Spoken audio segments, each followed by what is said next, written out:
Thank you so much. And if you're watching us on April 3rd, 2018, then you're watching us live from Progressive Radio on TV here at the Willamette Falls Media Center. And the title of our show tonight is Progressive Think Tank. Progressive Think Tank. And we have two wonderful progressives here. We have Moses Ross, sir. Hi. And we have Mark Kohler.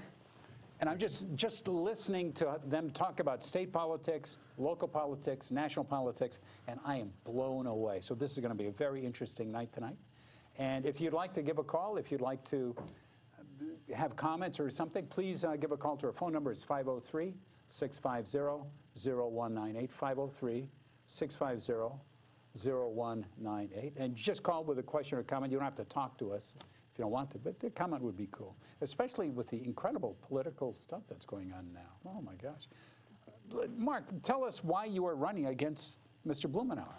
Well, if anybody didn't realize, I am running as a member of the Independent Party of Oregon against, I'm sorry, I'm learning some of your cameras here, so yes. I apologize, I'm not looking at the right camera, but Earl has been a fixture in the District 3 for 22 years, and essentially most of that time has been running unopposed for all practical purposes in a district that's about 85% registered Democrats, and quite honestly, myself and a lot of people in the district feel that he's lost touch with the ideals that I think a lot of people thought that the Democratic Party was supposed to be about.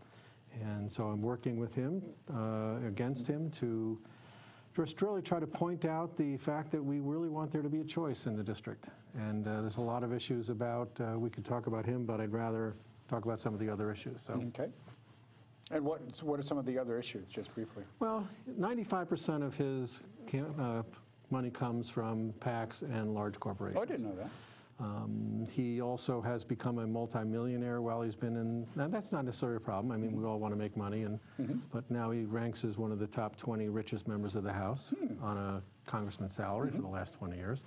He also, one of the things that bothers me quite honestly most about him is the district voted, and you probably know this, was one of the strongest districts for Bernie Sanders in the country, of any major city. And as a superdelegate, Earl voted for Hillary. Even before the election even came up, before the primaries even came up, he was committed to be a member of the party, not to be someone who represents the people of his district.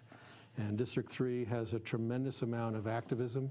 There are so many issues that are not being addressed by both parties, and the Democratic Party I have to blame for not addressing them as well. They talk about Medicare for all as something in the future. Even Earl says, you know, it's just, or Pelosi says, it's not the time yet for Medicare for all. You know, they sign on to a bill that they know will not be brought up for a vote, but yet they don't stick their nose out and say, we need to do this now. There are a lot of issues like that. He owns a tremendous amount of personal wealth in natural gas distribution, about $5 million worth of stock in and that comes from fracking of natural gas. That's where that all comes from. So he pretends to be an environmentalist, but yet he's got $5 million invested in natural gas distribution and fracking. Is this all accurate as far as you know? What you're saying? Oh yeah, I've checked it all. It's we can get the fact checkers out there, but I'm just curious. Yeah, it all comes from the same way with so many of the other issues. He comes up in public and makes a nice statement, but does very little. In 22 years, he got a post office renamed. And that's his major bill that he has done in 22 years in Congress. So I guess the reality is I think a lot of people expect a lot more from our congressman. And so we're working hard to give people a real choice. You know, he's not a bad guy. He's fairly liberal in most of his takes. He's voted with the Democrats, you know, as he's supposed to. And there's just a lot of people feel, you know, you've done your service, you've spent your life in service, thank you very much, but it's time to move beyond that and get someone who's really willing to fight for the progressive cause that so many people who fought so hard for Bernie care about. And we just don't see that from him. You know, we just don't see any results. Interesting, and I've never heard that discussed, that side of it discussed, but no matter what his faults are too, it's good that you're clarifying issues with him too, I mean, bringing things to the fore. Do you agree with that, Moses, or your thoughts on that, or your thinking? Well, you know, All I know is that, you know, Earl has been serving Congress in a Congress that has been run by Republicans for 20 out of those 22 years. And so the ability for someone in the minority party to be able to get laws passed is pretty small. And I would venture to say whomever is in there would have that same sort of a challenge until we take over the House or the Congress. Absolutely right, absolutely right. Yes, take it over, yes. I think it's kind of slightly disingenuous to judge a Congressman or Blumenauer on the effectiveness of his laws being passed. I tend to look at it from the perspective of constituent services more than anything, and in that sense, he's been involved. But having said all of that, I can honestly say competition is always good. Yeah. Competition, debate is always good, and I would just impress upon people to learn as much as they can about all the candidates that are running, and to choose according to who represents their values the best. You know, that's what it boils down to ultimately. No, I agree with you completely, and you're absolutely right about the idea of people say to me, well, what could one person actually do anyway? What would be the difference? To me, the difference is if an independent there's not been an independent elected to Congress in the United States since World War II. The only one who's ever elected to Congress as an independent was Bernie in 1990. Yeah. But Angus Cade. Well, he's not. He's in the Senate. I'm talking about in the House.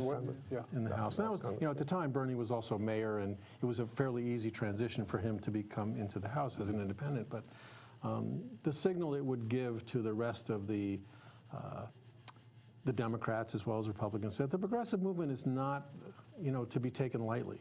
That if you can actually bring a true independent who is not owned by corporations, that's not dependent upon the millions of dollars that comes from the party structure. If you can bring some independent voices into the U.S. Congress, that can be a force that actually can make some changes. One person, no. But what if there were 25 or 30 independents in Congress in 2 years or 4 years or 6 years? And that's the signal I can't think of a better district in the country that could actually do this than District 3 because of the makeup of the people, the kind of energy that's there. So that's really what it's about. But you're absolutely right. When you're in a Republican-controlled, all three environment, right. What are you going to do? Every committee is run by a Republican, so you're never going to get a Democratic platform through a committee if all the committee chairmen are Republicans, and that won't change until you're right. And I do believe that taking back the House is critical. And this leads to another topic that we were kind of talking about, and that is campaign finance reform and the need for a level playing field amongst the candidates that are running for office. I've always felt that, it's one thing to be able to say that you're going to take not going to take contributions from PACs and from corporations and such like that. But it doesn't do really any good. Doesn't mean you're viable, unfortunately, if your opponent doesn't make that same sort of a commitment. And so we have to have a system where the playing field is leveled so that both candidates have that playing field that is level. And so we're working on that here in Oregon. It's the leveraging of, I'd like to think it's the leveraging of that same constituency that you're talking about that is progressive here in the county. I just had that same conversation there are some progressive organizations in Oregon that are in Portland that are part of the Our Revolution group. And Bernie says he won't take corporate contributions. Well, he's raised tens of $millions on very small contributions because he's reaching out to the whole country. But these progressive groups are saying, well, we want our candidates to limit their campaign contributions. And I said to them exactly kind of what you said. I said, so you only want to endorse people who can't win. Because if we're limiting ourselves and we're going against Republicans who have unlimited contributions, yes, when the rules are changed, absolutely, then everybody should be on the same field. But right now, it's not a level field. Well, the Koch brothers and so on too. Right. Either you can take their money or they will pay for your opponent. and you will be dead. I mean, politically. And you know, we're starting to make headway here in Multnomah County, in Portland. In Multnomah County, we just recently got approved by an 89% approval last year for campaign finance contribution caps, defining who can contribute, not corporations, individuals, and transparency as far as disclosure, who are the largest contributors to a campaign. And it's kind of forcing the Multnomah County Commissioner candidates, auditor candidates, sheriff candidates, that they all have to do that, adhere to those caps or to those requirements. But boy, it's such a challenge when you're talking Congress, because those congressmen, you know, they're not going to change it until they're forced to change it. When I first decided to run and I started talking to the Progressive Party and a few of the other folks, I went to a, quote, professional, I don't know if I mentioned his name, but he's been running a lot of political campaigns in Oregon. And the first thing he said to me was, you raise $500,000 to run and you got to raise at least $1 million to win. And I'm like, oh, really? Yeah, that's the game. You know, so we're playing a different game, hopefully, but still, I'm not going to be able to do that. So you go up against an individual who already has almost $2 million in his war chest to begin with. He also has the ability, as a member of Congress, to use taxpayer dollars to communicate with his constituencies. He can call up the major TV stations anytime he wants and say, I'd like to have a conversation, and he gets on. You know, the march on the 24th, just a couple of weeks ago, was a good example of that. I was there as a volunteer, and I was working hard there with the kids, and I think it was a great activity. He shows up for 10 minutes and gets on TV, you know. But so it's hard to compete against someone who has the visibility, the name recognition, the money, you know, and all those things that make it really difficult for independent candidates to even have an opportunity to be put on a level playing field, unless you're either personally wealthy or, you know, with somebody like, it could be a movie star, it could be someone who has already name recognition. But otherwise, you know, you're pretty much shut out of the system. It's a toughie, definitely. Marv, Marv can go to picture number 1, just to look at what people are concerned about, what we should be concerned about. Marv was kind enough to put these pictures here, and let's see. Now, this is, what is this? Anyone want to tell me what this is? March for Our Lives? Yeah.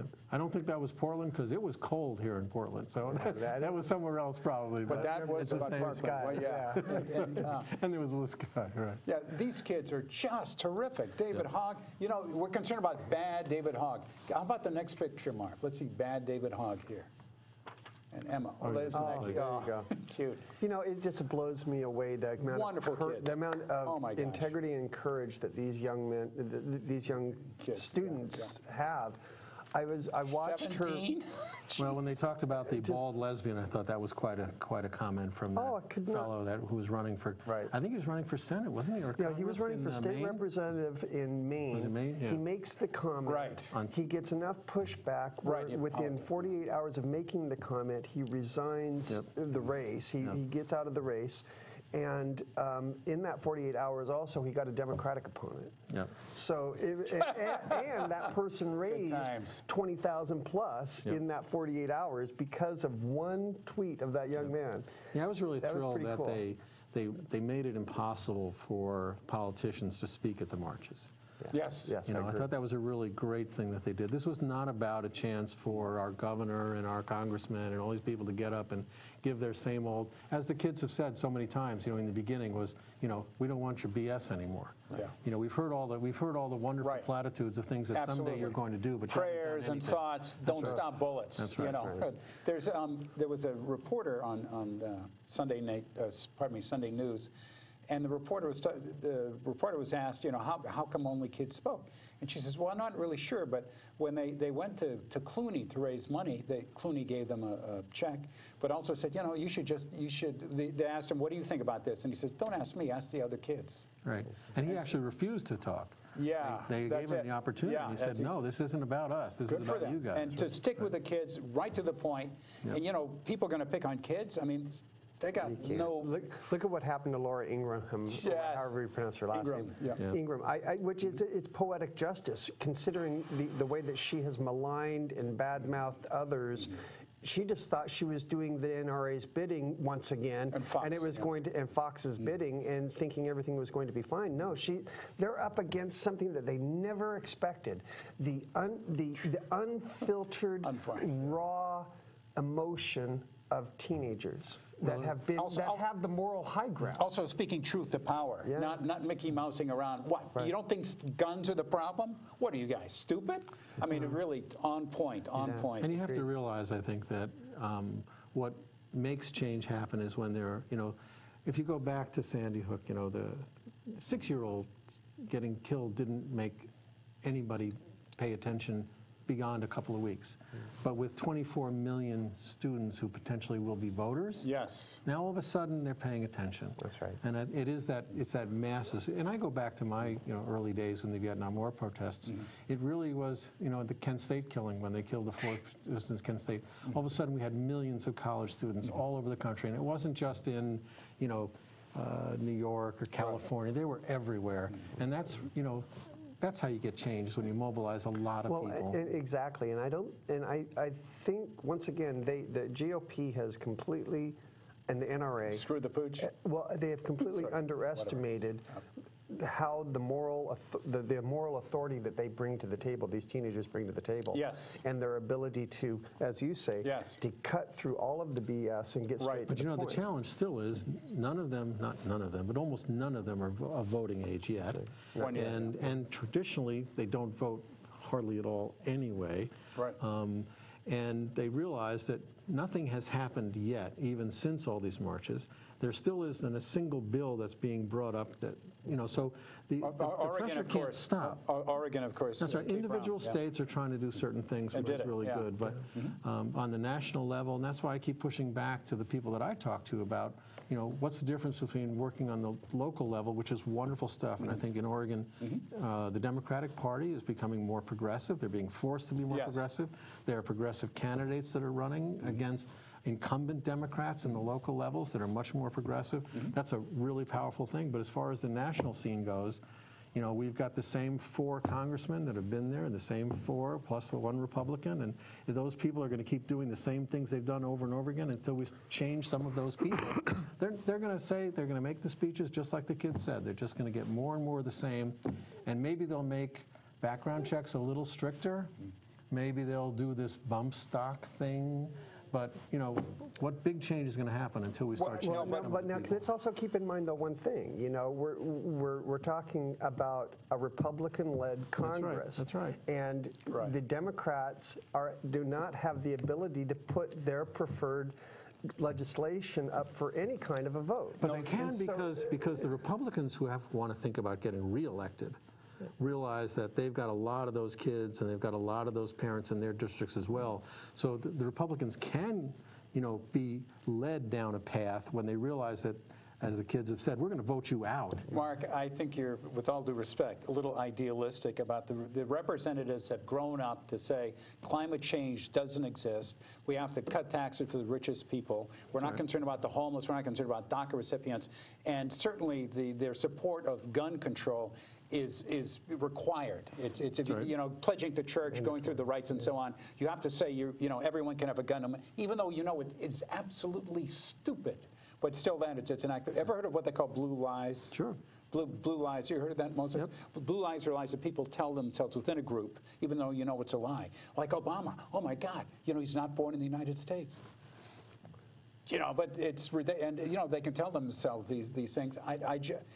I think that there has to be a cracking point in terms of the gun stuff, and maybe taking over the House. What I would like to see, more and more, it struck me as a good thing to see. We should see pictures of kids that have been blown apart by these darn guns. Yeah, we're not going to see that. The major media is not going to let that happen. Well, that's one of the things that changed a lot of minds with Vietnam and so on too. Absolutely. With Afghanistan, the blood and so. But I think we should see that, And we should tell people too, hey, you're going to get a gun? Okay, look at these pictures, and this is a possibility if You know what, here's the thing though, Caleb. Okay. I think these teenagers have shown what it really boils down to is one thing and one thing only, and that is money. And the ability of the NRA, the ability of Fox News, and of all of those hosts that are putting these inflammatory views out there, you know, doing the bidding of the hierarchy, they're doing it for the money. And if you hit them in the pocketbook, like what David Hogg did with his tweet, yes. you know, and you force these advertisers to not advertise, to boycott it, boy, it sure does make a difference all of a sudden. And that same logic can be applied to politicians as well. I feel if you can give them a support, if you can give them a small donor network that is the equivalent of some of these huge PACs, that pools together the resources of individuals, voters, I think it can have more of an, it can match that emphasis. They can match that. That still continues to be one of the biggest challenges with Citizens United decision. Yes. And the Supreme Court is not going to change, probably even in my lifetime. I hate to say when it, you but think you're right. about it, the next two that are going to go are probably going to be our Ginsburg. right, and Kennedy. And you know, Donald, unfortunately, is probably there for the duration, unless he's indicted for some crime that, you know, he can't walk away from. But in all likelihood, he's going to finish out the From next... your lips to God's ears, Mark. Your lips to God's ears. So, you know, we'll probably be 6-3 and maybe even 7-2 before too long.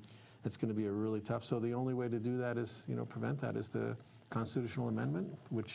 We know how long has the Equal Rights Amendment been out? No, but I'd like to see the House be taken over by Democrats and then hold hearings, subpoena, and so on, and get the data on that. I predict, here's what I predict what will happen. My prediction. All right, we're ready. We will take over the House. I believe that too. It'll be very close in the Senate. And I am optimistic that we will take it, but there's more of a likelihood that we will not. If we do get the House, though, that does open the door for all sorts of hearings, the impeachment hearings that we need to have, the indictments, et cetera, et cetera. So there will be some forced transparency or some forced vetting of the Trump administration. But after November of this year, it's all on 2020. Yep. We as Democrats, we as progressives need to coalesce behind one candidate, not fracture ourselves like we did two years ago, and focus on getting Trump out of there. I mean, that's what it boils down to me. I want to ask you a question, because you obviously have a stronger sort of affinity with the Democratic Party than I do, but who do you think would be is there someone you think would be the best Democratic candidate in 2020 at this point, or is it still? I think it's still wide open. I mean, you know, it's like, I remember I got involved in the Democratic Party because I was a Deaniac. I got involved, I was inspired by Howard Dean. And he told us back then that you change the party and you can change the world. And so we did. We infiltrated the party. We went in there and established our values in it. And now we're being kicked out by folks that are saying that we don't have the right ideas anymore. What do you think I find it ironic. What do you think of our senator here, Merkley? I would go to Iowa in a heartbeat to go work for that. So would I. I like Merkley. Yeah, we all agree. Okay. In a heartbeat. I think in our own backyard we may have the one. He also, I hate to put it this way, but he even acts presidential. I mean, he appears, he inspires, he brings a lot more to the table than you know, unfortunately, people like Elizabeth Warren and some of the others are also sort of alienating, even though I may feel that she has the right view on the progressive values. I sure do. I just don't think she's able to win, and I think that's an important thing for us, is to have someone who may not be 100% where we want to be progressive, but who actually can win. Well, you know, Merkley, one of the things I like about him, he's slow speaking. He's deliberate. He's deliberate. That's a great, absolutely that's a word. Yeah. But he pauses, he thinks, you know, that it's just, he's not reacting quickly. Yeah. But yeah, no, he's a very, very impressive candidate. Well, you know, and then, I mean, if we're going to talk about potential presidential candidates, I mean, there's Kamala Harris, the senator from California. Yes. There's Elizabeth Warren. There is Cory Booker. Governor Malloy, I liked him last time. Malloy. There is the mayor of Las Vegas. But the important Los thing that you Angeles. said is really true, is that we have to get behind someone. We've got to come and don't together. have everybody beat themselves up in the Well, primary. I'm not sure. The reason not to do it right away is that if you do it too early, Trump is going to define the person for a long time. So therefore, the timing, I think, has got to be a little bit appropriate and thoughtful. And also, certainly after the midterms. Yes, but also, Very much so. yeah, Hillary was too nice to him, and we kept. yeah. No, I know she's Aggressive. nice. No, no, no, no, I no, know I did the she's same nice. thing. I know she's Exactly nice. the same thing. I do too. After our first debate, that's the one thing I looked at. I said, why were you so nice to this Yeah. guy? You know, you got to go after him. If you don't define him, he sure as hell is going to define you. The same with Well, Obama. I let's like put it- Obama. Obama was too far, too nice, and he said, "I can work with these Republicans." Oh yeah, you lost both arms. You're going to stick in a leg now? I mean, these are Obama, no, wait a vicious. second. Now, you got to remember that Obama, Hillary, and all of those Republicans in the Republican primary were from the old school of politics. right. They were adhering to what we thought was the previous standard for being in politics, for debating, for running for office. Trump threw all of that out of the window. So we cannot, you can't really blame the style of one individual or another. I think it was just a blanket indictment of the whole political system that Trump exploited. Wait, let's go back to 2004. You have the Swift boat ads by Karl Rove, primarily. And, you know, Kerry said, well, they're not going to believe this. You know, the truth will out. And even with Obama, with Obamacare and so on too, they didn't promote it. They just said, well, people are going to find out about it. It's going to. If you don't come out and promote it, tell people it's a good thing, other people are going to fill the vacuum and say, hey, this is such a terrible thing. But the idea that Kerry, oh, you know, they'll discover this. I can't believe that they would believe this stuff. Jesus Christ. I mean, the first job, if you're in that situation, is to win, not to be nice to people. It's to win. Yeah. Well, and you know, and Kerry, his challenge, I think one part of his challenge was that he had been in the Senate prior to that. And in the Senate, they do have these unspoken, unwritten rules that show respect to your opponent and call them by my esteemed colleague. Right. And so, you know, here he is into in an election where he's being bad-mouthed and he's Lies about it.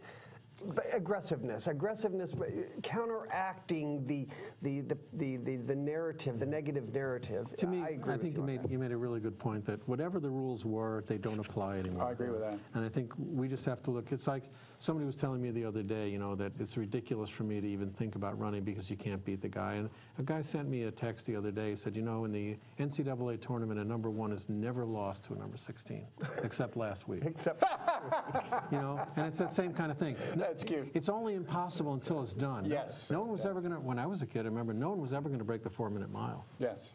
Until that was done. No one's ever going to put a man on the moon until that was done. No one's going to beat a standing Democrat in a highly Democrat district until somebody does.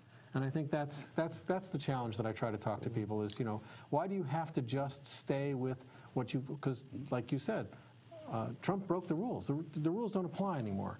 You know, it's a whole different game. Social media has absolutely changed the playing field. Yes. Would the kids have been able to get 24 million people together in 3 weeks? Which they did in every city in the country and in countries around the world. Yes. If it weren't for social media, would the uprisings in the Middle East have happened without social media? Right. Would Donald have been able to do what he did without Facebook and all that other sort of stuff going on? Right. Yeah. So there's a whole new game there, and I think those people who don't pay attention to that, particularly the people like the Democratic Party and others like that, who, you know, you really have to understand what's going on now. And I just worry that the Democrats are still, we got Pelosi still running the game, and you got Schumer running the game, and they're just saying the same old stuff over and over again, and that's not what the people want to hear. So you want more aggressive out of Schumer?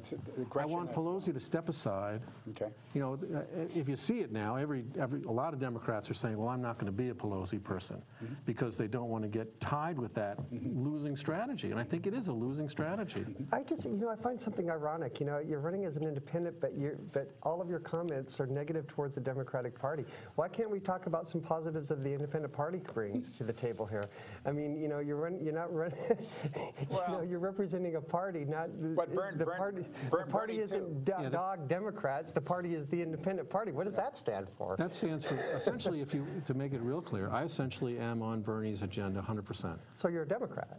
Well, Bernie was a Democrat. He does have an eye in front of his name. He ran as a Democrat. He ran against Hillary. He ran as a Democrat in the Democratic primary. Because he knew he could not be elected as an independent. So in other words, he was not a Democrat. So in other words, that was all a charade, a facade. Who did he run against? It sounds like a lack of integrity. Who did he run against? I mean, you know, integrity is running on your values and having a party represent them. And the Democratic Party supposedly represented Bernie Sanders. Let me just. I mean, I'm just saying, you should have ran in your party. Well, I certainly agree with that. I think he should have run full-time. He probably would have done a lot better. I think so, too. But what he ran against was Hillary. The nominee. Except that because he was an independent, he could stride both parties. Right. When he didn't get it, a lot of the people who voted for him then voted for Trump because they weren't going to vote for Hillary anyway, for Democrat anyway. Right. But he could pull them on saying, these issues, these 20 issues, you know, are the most important and defining issues, and we will focus on them. And he was absolute no nonsense. He didn't worry about criticizing Trump. He did, you know, just it sounds like a relationship of convenience more than anything, and that doesn't sound like very solid values. Well, for Bernie, it was. For Bernie, I mean, you know, where are your values at, man? If you're an independent, stay an independent. If you're a Democrat, be an actual Democrat. Well, he's got to rule the whole country if he's a president, like this jerk who's in office now. Speaking of jerks, can we go to picture number 4 to see who we're looking at? Are you going to put all the jerks up? No, just one of them. Just one? Just one jerk up. Just one jerk up. Oh, there we go. Is he going to sit on that or Jerk number 1. That's right. I'm the winner of the jerk contest. For all the pontificating that the Dems and the independents have, I mean, right there is. What an evil, nasty man. What an evil, nasty man. I mean, ultimately, that's what we're fighting for, against. Right. I mean, ultimately, right there. Regardless of which side of the table we're on. Well, and roll back to picture number 3, Mark, if you don't mind. The picture just beforehand. That is also what you're fighting against. That's right. That's right. Well, if we're not worried about that day in and day out, we're nuts. Well, look at what they're doing with the APA this Pruitt, week. you bet. You know, it is Cafe standards being zapped by Pruitt, and just ridiculous. So, unfortunately, you can say that just about every cabinet level position. Yes. Now. What they're doing at the public schools, what they're doing. DeVos, you bet. You know, every one of these people. The VA is another example. Yep. Trying to privatize the VA, it's like every single institution. There we go. Well, there we go. There's our new VA director. That's right. Yeah. Hasn't been confirmed yet, but I guess that's inevitable. I think some senators. It'd be nice to see. Everybody, you know, I was watching the news on this guy, and they were saying he's a wonderful man. He's a great guy, wonderful personality. But he doesn't have the skills to be able to run the largest bureau of the United States government, the VA. And Trump picks him because he said some nice things about him. Right. And he's going to live to be 200. Doesn't he have his pilot running the FAA? He was going to. He can have his pilot. But I don't think he can. Oh, he didn't get that one done? Yeah.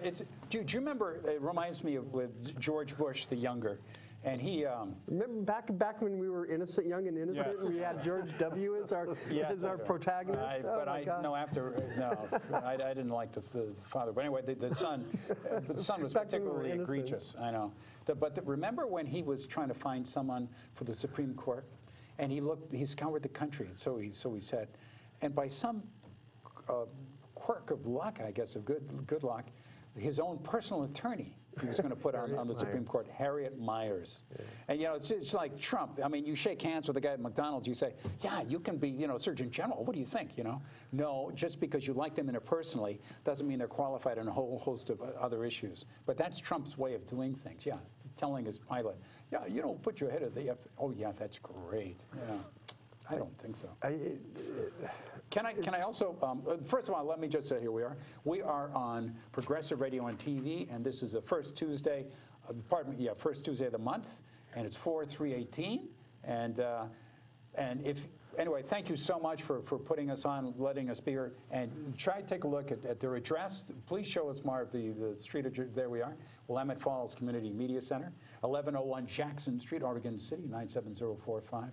Really, really nice folks here. If you have an idea, if you want to learn about videotaping or programs, give them a call, set up a time, come on in and do it. Number here is 503-650-0275, 503-650-0275. The nicest folks in the world. Thank you very much. Can we turn to another star here, picture number 7? Who can this be? Who can this be? Picture number 7. Oh, there they are. The first couple. There they are, right? Yeah. Have to watch them out. Yeah, but isn't she is so terrific. I don't know if you had a chance to watch 60 Minutes. I follow her on Twitter, and she throws the best shade. Yeah. She's a really intelligent, witty, sarcastic Twitterer. Yeah. And she's got her act together, and I think wouldn't it be ironic if she is the one that takes Trump down? All of these politicians. But it is true, though, that his base doesn't care. Yes. A lot of his base wish they had done exactly what he had done. Right. Yep. You know, there's a fascination with a rich, powerful man who can have bad boy stuff. You know, and he can grab women, and he can have affairs, and he can just throw the old wives out and get the new models anytime he wants. And there's a lot of his base who thinks, I wish that was me. I could do that. And well, you look at Fox News and the babes that they have on all the time. Very, very short skirts and all this other stuff. And that's the Hugh Hefner philosophy of journalism. That's true. You know, make sure they're blonde, make sure they're bosomy, and make sure that they have blue eyes, you know, and just put the script in front of them. Or maybe blue contacts. I don't know. I guess. I have been more impressed, quite honestly, with her lawyer than with her. Avenatti. He's sharp. He's aggressive. That's right. It's like the only time he releases his teeth is to take a bigger bite. You know? That's true. Yeah. He's the guy that Trump needs on his side, actually. Oh, I hope he doesn't have him. That's right. God. Get him. Yeah. Well, no, you know, Trump, his legal team, his one legitimate lawyer left, resigned. Well, no one wants to work for him. Right, yes. and so he's scraping the bottom of the Fox and Friends host barrel. I think his Uber driver is going to be his next... Transportation? Yeah. Secretary of Transportation. I don't know. Why not? Makes just as much sense as everything else he's been doing. Yeah, you know, just before we leave this topic and go on to the state banking, both you guys are knowledgeable about that. What would be on your platform? What was one of the things you think you'd like to focus on? I mean, Medicare for All is the number one situation. I mean, I'm lucky enough to have lived long enough to be over 65. Yeah, me too. And now I have universal health care. Well, what about the 95% of the people in this country who haven't made it to 65 yet? I had some serious stuff not too long ago, and I was extremely fortunate to get great care with no deductible and no lifetime limit, and getting, you know, just, I pay my monthly premium. It comes out of my Social Security check. And in talking to the doctor, he said, you know, so many men die hoping to make it to 65. Yes. So many people put off doing medical care because their deductibles are too high, or they won't call an ambulance because they know it's $1,100 to get an ambulance.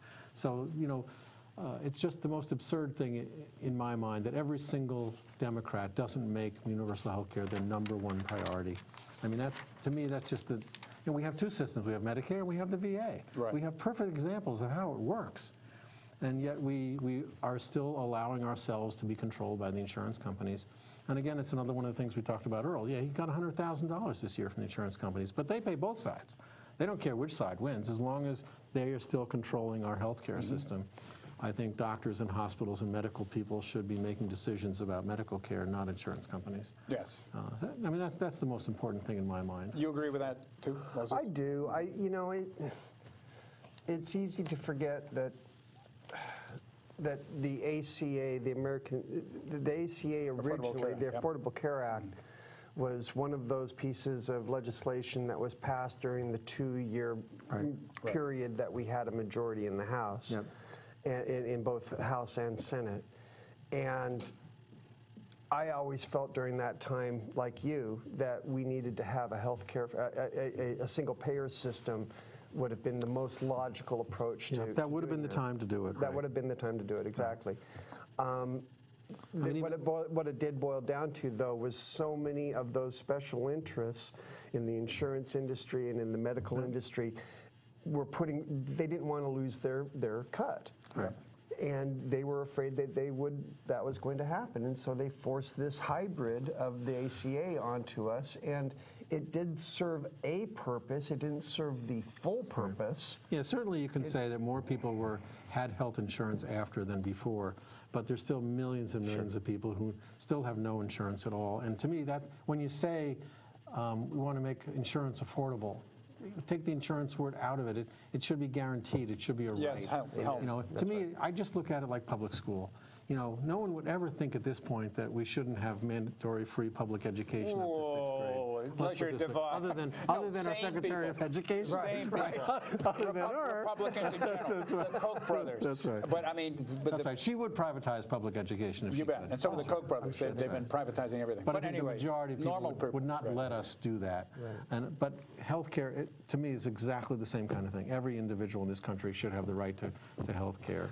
And you know, the funny thing is, too, is that the amount of money that they would be saving by extending the health care out to everybody would more than pay for it. Well, you're asking people to think logically, and you know, you understand that most of the decisions made in our Congress have nothing to do with logic. Money. It has everything to do with money. Yeah. Everything to do with money, and it's such a. It's such a detriment to good quality people like yourself that could do a good job, that have the best interests of heart of our community, but yet can't get elected because of the inherent obstacles facing it. Yeah, no, you're absolutely right. And but I think what I did say earlier, though, is it is an interesting time, though. It is different. The game is different.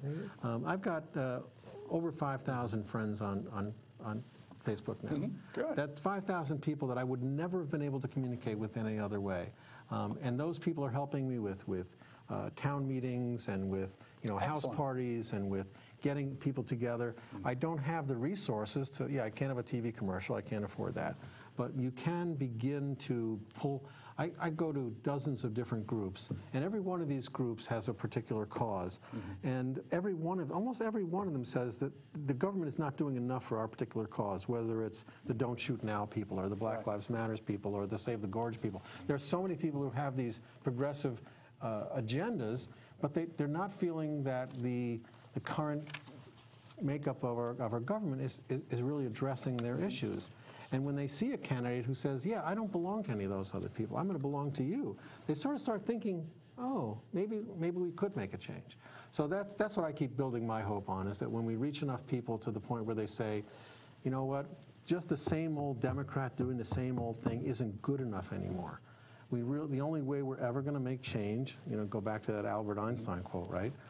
Definition of insanity. If you keep doing the same thing over and over again and you expect things to change, they're not going to. Mark, spell your name if people want to find you on Facebook and so on. It's Mark, M-A-R-C, and it's K-O-L-L-E-R. They got it up on the screen. Great. And it's Mark Kohler with the number 4, Congress.com. That's the website. There you are, Mark Kohler, 4Congress.com. Yep.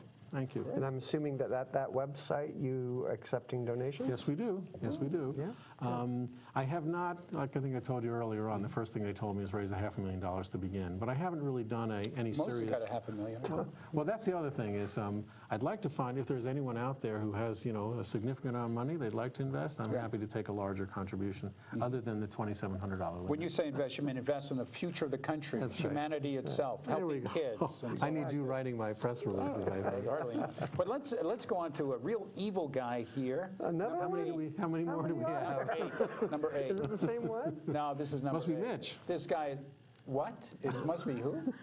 You're right. You're right. The turtle. See, now that man has done the most to obstruct justice and democracy in our country over the last decade than any other person in Congress. He has prevented a majority of people on the Supreme Court. He has prevented legislation from Obama. He also appoints every committee chairman. Jesus. What he also does it without leaving his fingerprints on it. He has plausible deniability throughout this. Oh, I didn't. Oh, no, please. We're helping people and we're going through. But yeah, you're absolutely right, Mark. He is a villain. It's funny, that generation we know is changing. There is a generational change. And when I talk to people, I think that just because it's funny, most of the people I talk to, and they kind of like what I'm saying, they say, oh, I just wish you were a young black woman. It's like... You were a young black woman? That's right. They see that there's this energy coming out of the youth. They see this energy coming out of the black community. And I say, well, I can't change any of that. But my generation is moving on. Clearly, we went through a period of time where we had the last World War II veteran as a president. We will have the last person from a Vietnam era as president sometime shortly. That generation is going to move, and so many of the things that if we keep fighting and we keep supporting our youth, they are going to make that change. I mean, to me, that's the hope we have for the country. Is Mitch McConnell is not going to do anything different. He's never going to change. You know, the Democratic Party and the Republican Party both will change over time. You know, I think Donald has done, in some ways, a good thing in terms of getting people to realize what they can do and what they need to do to change things. You know, I'm really glad you brought that up, because I also agree with that. I mean, if Hillary had been elected, she would have put up with 4 years of obstruction and of bad mouthing. It would have just been unyielding. Yeah.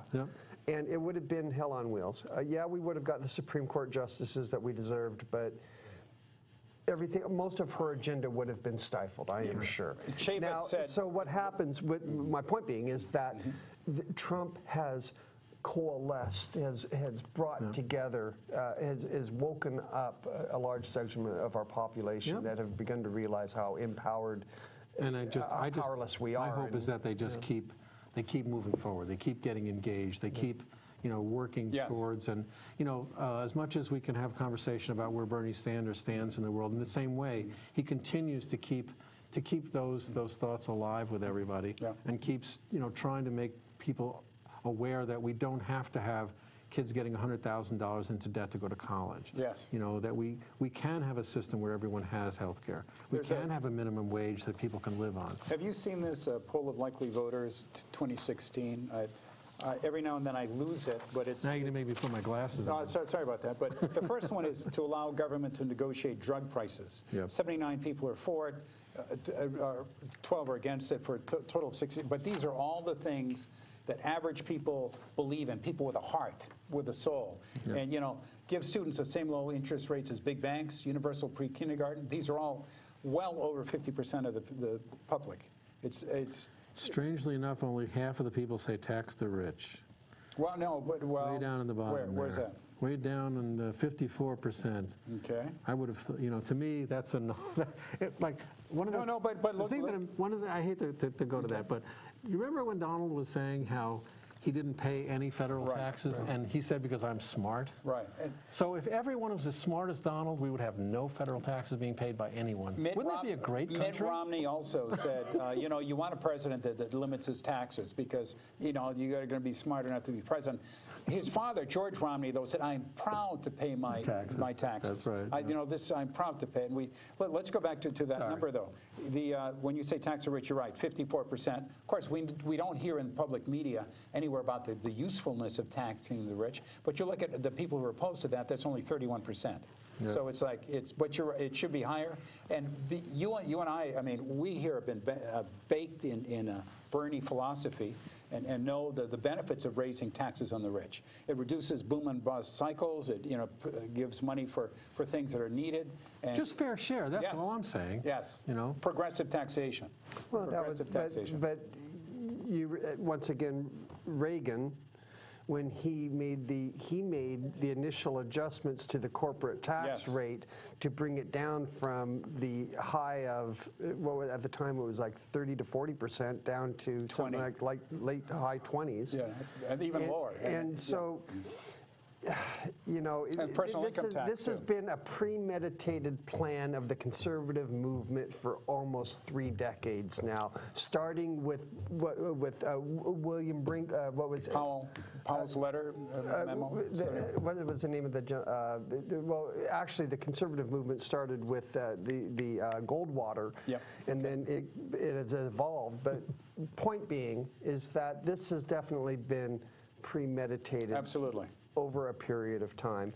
And only now are Democrats and independents realizing that they can do the same thing if they come together on common vision of values, just like the Republicans did. That was their whole thing. Okay, when you say come together, you mean come together in a good way. Oh, absolutely. Not to rip money out of people's, you know. Well, exactly. Well, I think, you know, the youth, I mean, they know what is the right way. I'm putting all of my stock in our next generation. I mean, I remember voting with my mother in the last election, the presidential election, and I was so optimistic for the future. And then the next day to see what had happened, I realized that it wasn't going to be my mom's generation, it wasn't going to be my generation, it was going to be my daughter's generation where those changes were going to be made.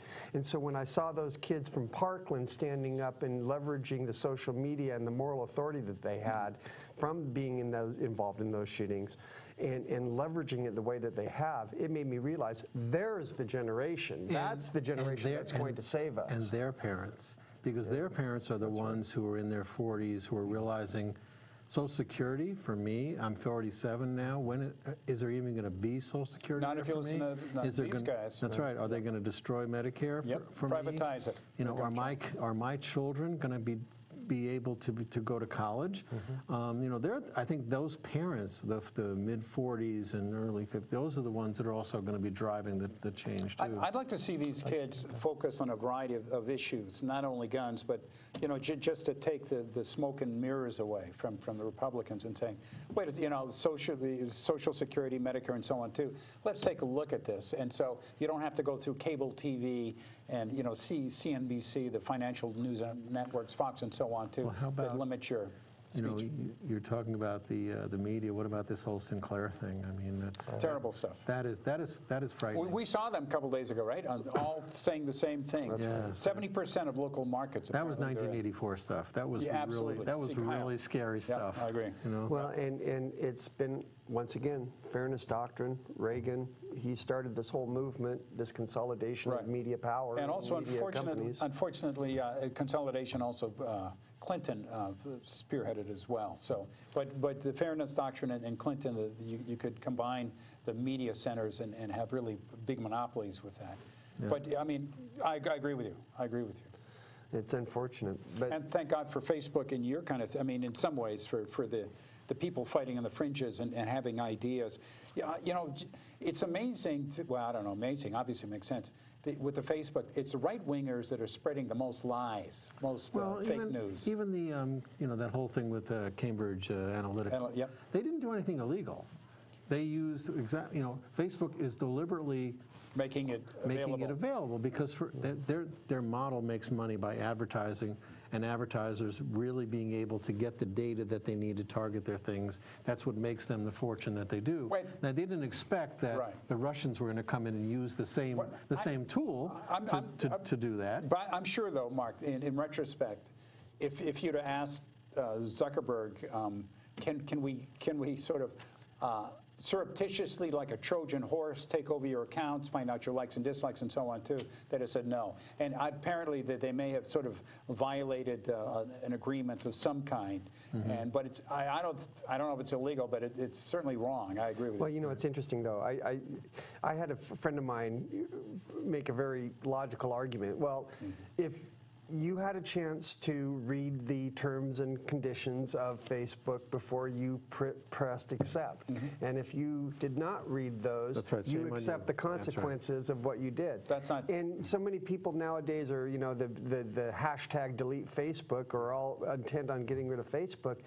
But we realize it's ingrained, it's an integrated part of our lives right now, and we have willingly given up all of our privacy to these firms for the sake of being able to connect with somebody to find out what they had for dinner. In the same way we all, I bet every one of us here have our iPhone. Yeah. Yes. And we've done the same thing. We realize that every time, whether we pay a bill online or we use a credit card at Target, we know that our information is now no longer our own. Well, you know what's interesting though about what Cambridge did though is that not only did they take the data that they had acquired from Facebook ads and quizzes, personality profiles that people willingly gave up this information, personal information, and not only did they were able to get it from their friends as well as those participants, those individuals.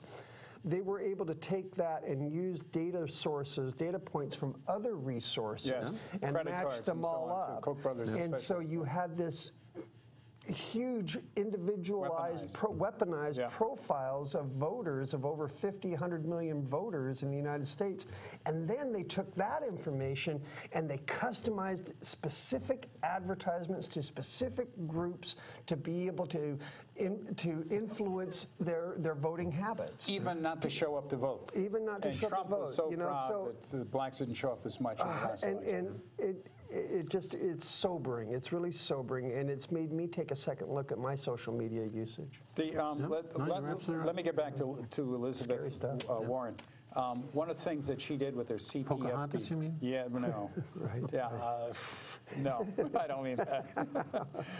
But anyway, one of the things that she was so proud of that her bureau did was give someone a mortgage agreement. And the guy says, "What? I'm not going to do this. I'm not going to buy it." And what happened was on a 2-page form, he could see exactly how much money he could possibly pay. So there was really truth in what they were proposing, not shady deals, not, oh, you know, you sign this, that's okay. Page 15 buried in page 17 is, you know, it's going to entrap you forever. A small document that you can actually penetrate to. And clearly, most of us also would like some encouragement to look at other people, you know, what did they do? What were their concerns in this thing? Why did they say no, you know, opening it up? And we don't get that. We just have people selling us stuff. We don't have a Dutch uncle that says, wait a second, we got to be careful about this. Dutch uncle. Yeah, well, the old phrase. Hey, you know, we don't have much time. How about a state bank? We never talked about that? Yeah. Go ahead. Oh, I think we already have the structure, the infrastructure to be able to start a state bank by using the post offices as And there are states that are already doing it. It isn't like we have to be the first. North Dakota, South Dakota. Yeah, there are models out there that it works. California, too. San Francisco, several, yeah. Yeah, and there seems to be an awful lot of that momentum going around. It also seems to be one of the things that state by state is going to be able to happen. It's kind of like marijuana in my mind, you know, that the federal government's going to fight and fight and fight and fight and fight, but individual states, when they can do things, the more progressive states are going to do it first. The other states are going to realize, I need revenue to run my state, whether it's Kentucky or Oklahoma, and they're going to say, with a bank, we can actually get some of the money that we're giving to the Wells Fargos and the Banks of America. We Not can Jamie Dimon going to ruin the keep economy. some of that money for ourselves, for our infrastructure. Well, you know, needs. and it's funny. I went to a Portland City Council debate with Nick Fish and Julia DeGraw. Yeah. And Nick, at that debate, expressed a real strong interest in a municipal bank. Right. And being able to take the money from the municipal bank and to be able to help small businesses with 50 and under employees. Yeah, I think we'll be able to get the municipal bank. Solid. I think that'll happen before the state bank will. I think there will be the municipal bank. There are a lot of people working with that. And again, you know, the smaller you start working, the easier it is to get the right number of petitions and signatures. And I think our city council in Portland is starting to become, we'll see what happens in this this May 15th primary, but I think the nature of our city council is going to be changing, and we're going to be one of the most progressive. Now we've got a mayor who's going to have a problem. That's right. Because his councilors are going to be, you know, not his friends anymore. Well, like, see, okay, so we've got. You know, the time is almost at an end. I'd love to talk to you about city council stuff. You know, as Or county government. Let's go there too, right? Progressive think tank. Okay. I think you guys are just terrific. My gosh, you know, local politics. Well, great National and so great for you on. to have us here. Thank you. Thank you, Caleb. Yeah, I know it was a lot of fun, and time is good. Any last minute, how do people get in touch with you, sir? Yeah, through the website is the easiest way. It's markkohler4congress.com. I also have Facebook. You can just put my name in, and it'll show Mark Kohler for Congress. On Facebook, it will be FOR rather than the number 4, but I think it's easy to find if you want to. You know, hopefully I'll be seeing a lot of people. Now, where we are physically right now is actually not in District 3, but I'll be getting around a lot, hopefully. Good. We have going to be speaking at there's a Black conference coming up on this Saturday that I'll be speaking at as well. So hopefully look for me. Great. Wonderful. And Wonderful stuff. Moses, tell us about yourself briefly. Campaign finance reform. We are pushing hard to implement campaign finance reform in the city of Portland, trying to get the city council to work with us to implement it as a part of their public funding of elections that Amanda Fritz has been pushing hard. If the city council doesn't do it, we're going to be collecting signatures to get it on the November ballot. So if that is the case and you see us standing on a corner collecting signatures, please sign our petition so we can do some solid campaign finance reforms within Multnomah County. And thank you for watching us tonight, Progressive Radio and TV. We shall be here the second Tuesday of next month. You guys are just it was fun just listening. I mean, wondering. It's like a fire hose of information. No, but really in a great way. There's no end to the issues that we could talk about. Oh, my God. All I know is I've been compared to a fire hydrant. No, fire hose. And there we are. No, thank you so much for coming. Boy, that hour just went right by. It does fly by, doesn't it? My gosh. Progressive Think Tank. You guys are just great. Pleasure meeting you. Yeah, that was great. I enjoyed that. Oh, I did? Oh, my gosh.